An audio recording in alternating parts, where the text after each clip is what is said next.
আজ 11 এপ্রিল সারা ভারতবর্ষ জুড়ে পালিত হলো খুশির ঈদ। মুসলিম ধর্ম নিয়মে মানুষের জন্য এটি খুবই গুরুত্বপূর্ণ। এই রমজান মাস বলে জানান, আমাবস্যা শেষে নতুন চাঁদ দেখা দিলে এবার 12 মার্চ 2024 সালে মুসলিম ধর্মের নিয়ম অনুসারে রোজা রাখা শুরু হয়। তারপর থেকেই রোজদাররা 1 মাস রোজার নিয়ম কঠিনভাবে পালন করেন। রাত্রিতে পড়েন তারাবির নামাজ। রোজা রাখার নিয়মে ভোর রাত্রে সেহরি খাওয়ার পর ফজরে আজানের পর থেকে শুরু হয়ে যায় রোজা। এরপর সারাদিন শেষে রোজা ভাঙেন ইফতারের মাধ্যমে। 1 মাস যাবৎ চলে রোজার তারাবি নামাজ। তারপরই আবার আমাবস্যার পরে আরবি মাসে শাবান মাসে আমাবস্যার পর নতুন চাঁদ উঠলে শুরু হয়ে যায় খুশির ঈদের নামাজ। তাই এবার 11 এপ্রিল বৃহস্পতিবার সারা ভারতবর্ষ জুড়ে পালিত হলে মুসলিম ধর্মের পবিত্র রমজান মাসের ঈদের নামাজ। সেই সঙ্গে পালিত হলো পূর্ব বর্ধমান জেলার মন্তেশ্বর থানার বসন্তপুর গ্রামের বসন্তপুর ঈদগাহার মাঠে বসন্তপুর গ্রামের সমস্ত মুসলিম ভাইয়েরা ঈদের নামাজ পড়লেন। নামাজ শেষে দেখা গেল একে অপরের বন্ধনকে অটুট রাখার জন্য মুসাফা ও কাঁধে কাঁধ মিলিয়ে একে অপরের মেলবন্ধন। পূর্ব বর্ধমান জেলার মন্তেশ্বর থানার বসন্তপুর গ্রামে ঈদের নামাজ শেষে পূর্ব বর্ধমান জেলার মন্তেশ্বর থানার বসন্তপুর গ্রামে ঈদের নামাজ শেষে কিছু কাছের মানুষকে বস্ত্র বিতরণ করতেও দেখা গেল। চলুন এখন আমরা শুনে নেব ঈদের নামাজ শেষে বসন্তপুর গ্রামের মানুষ ও মৌলানা সাহেব আমাদের কি জানালেন। সব খবর সবার আগে মানুষের সাথে, মানুষের পাশে। কল্যাণ মণ্ডলের report, Manteswar TV news.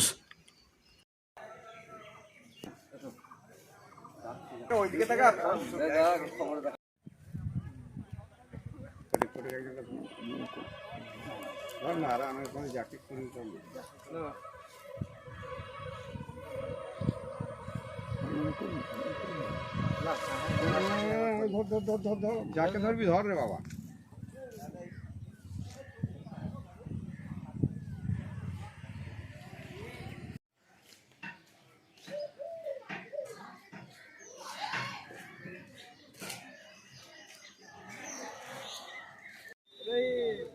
কলন্দ ready হয়েছে?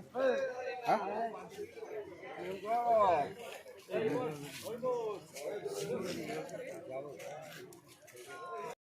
অনেক মুসলিম ভাই প্রার্থনা করছিলেন, কি কারণে প্রার্থনা বা কেন করে একটু বলুন।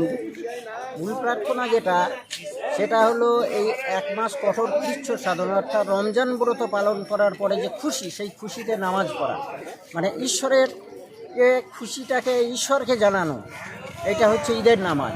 আর আমরা যেটা ব্যক্তিগতভাবে কবরের পাশে দাঁড়িয়ে যেটা করলাম, এটাকে কবর জিয়ারত বলে।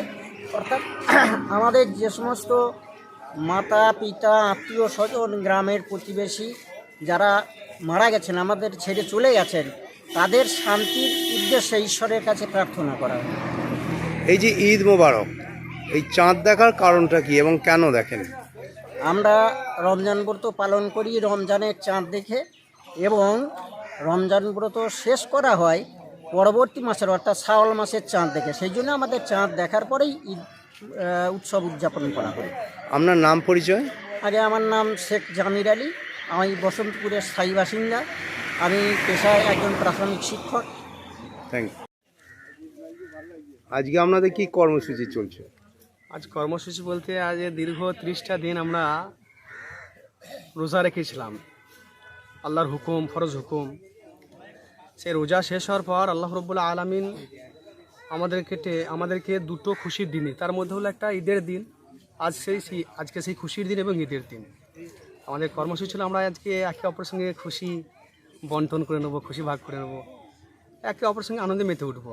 এটা আমাদের কর্মসূচি, সকলের সঙ্গে, জাতি দল ধর্ম নির্বিশেষে সকলের সাথেই আমরা আজকে খুশি ভাগ করে নেব, এটাই আমাদের কর্মসূচি। এই যে ঈদ মোবারক, চাঁদ দেখার একটা প্রস্তুতি আছে, তা কিভাবে চাঁদটা দেখা হলো এবং কেন দেখা হয়?